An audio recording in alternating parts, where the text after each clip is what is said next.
So team, as your leader, I'd like to officially welcome you to Team Firewall. Thank you, Chief. Congrats, Val. Congrats. Emma, I need you to find out everything you can tungkol dun sa gambling site.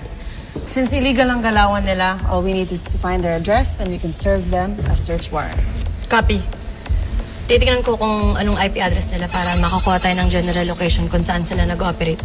Alright, get on it. Pasensya na, hindi kasi ako maalam sa mga ganyan. Ano yung IP address? What?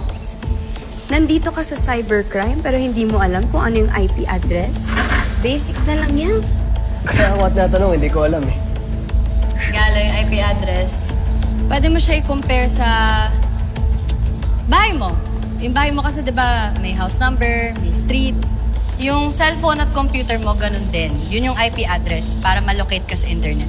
Yeah, and it's usually offshore yung mga IP address na yan. Offshore? Ibig sabihin, mula sa Pilipinas yan. Exactly. Not necessarily. Posible.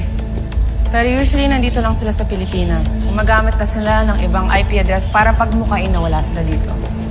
Ang importante, kailangan natin sila mahanap, Emma. Got it. Excuse me.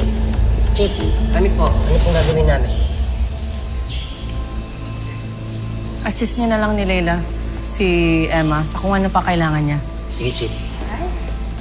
Galo, usap muna tayo.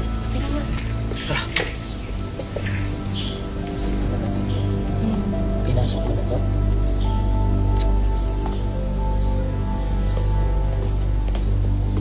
Ano fa action natin, boss? Ano yung ginawa mo kanina? Ano magagawa ko? Hindi ko talaga alam eh. Magtatanong talaga ako. Hindi yon yung sinabi mo kay Tita Glo.